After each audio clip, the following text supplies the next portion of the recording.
Ramygalos miestelyje yra amatų rezidencija Savos erdvės. Čia organizuojama stovykla vaikams Kurk sau ir kitiems, kurioje vyks kūrybinės edukacijos, dailės užsiėmimai, vykdomos gamtos pažinimo veiklos, žaidimai lauke. Apie tai kalbamės su stovyklos vadove Laima Kiškienė. Nes tikslas, pagrindinė šviesa visų šitų, pagrindinė prasmė, esmė šitų stovyklų ir šitų susitikimų su vaikais perduoti jiem mūsų protėvių palikimą, supažindinti juos, kas mažai žino, kas šiek tiek žino, praplėsti jų žinias, būtent tą lietuvišką pasaulėjautą, amatus senuosius parodyti ir pamokyti, užvesti juos, sudominti juos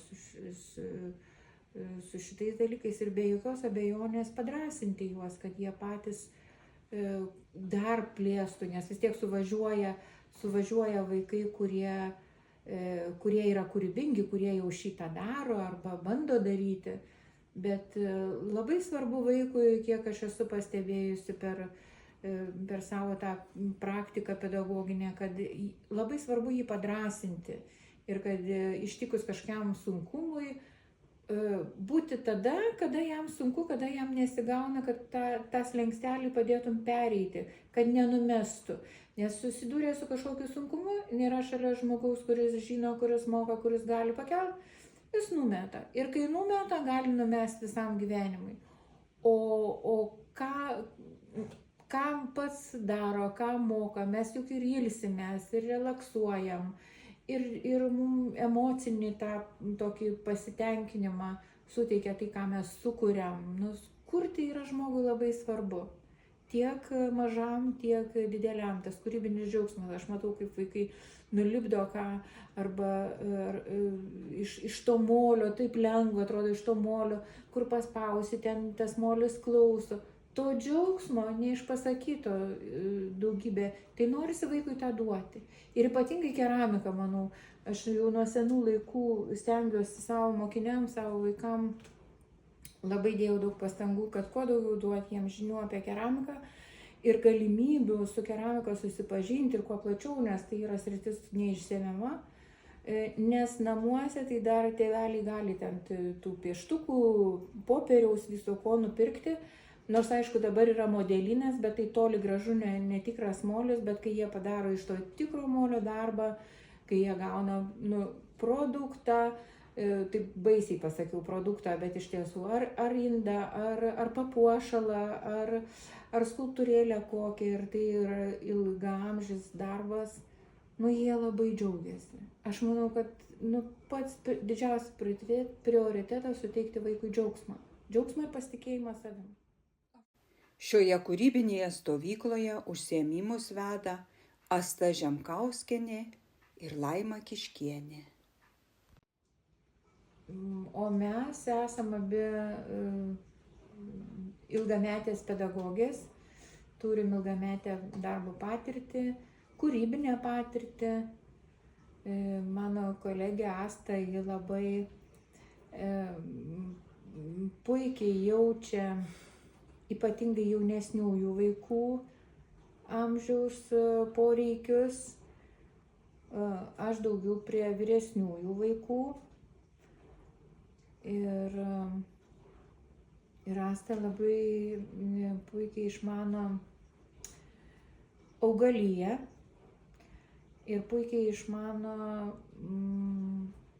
etnokultūrinius dalykus. Puikiai.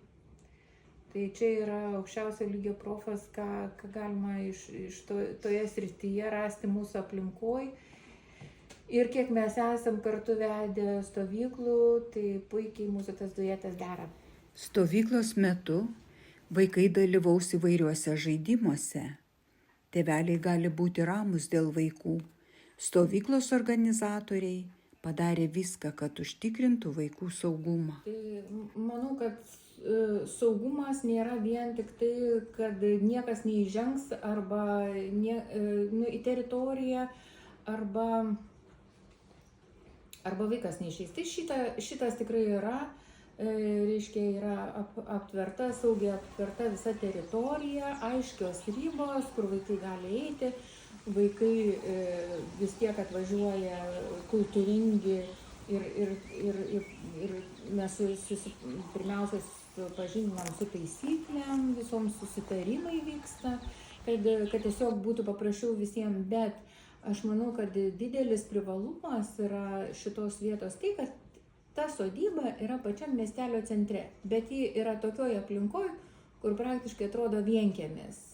Ramu, tylu, nes priešais mokykla, kuri jau baigė mokslo metus, jau ten niekas nebejuda, šone vėlgi kadaise buvusi sena pieninė, kurioje irgi nieko nevyksta, reiškia, ir jeigu kokia bėdelė, ar ne, tarkim, tai labai greitai galima pasiekti ir medikus, ir prisikviesti medikus, jeigu kartais koks triokas. Nu, tai aš manyčiau, kad visais atžvilgiais šita vieta yra ideali.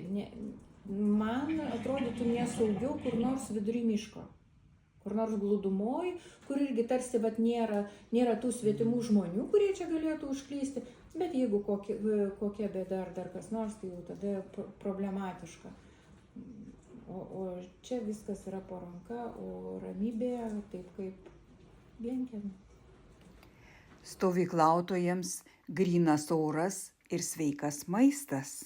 Maistas bus šviežias, gaminamas kiekvieną dieną, šiltas, 5 kartus per dieną, 3, reiškia, pusryčiai, pietus ir vakarienė ir 2 užkandžiai. Tai aišku, užkandžiai nekaršti, bet vaikų laukia dar ir praktika maisto gaminimo. Mes galvojam, kad jie tikrai norės pagaminti jų mėgstamus patiekalus. Kviečiame iš visos Lietuvos ir užsienio į vasaros stovyklą, kur atostogaujantis vaikai įdomiai ir kūrybiškai leidžia laiką. Kviečiame iš visos Lietuvos ir užsienio į vasaros stovyklą,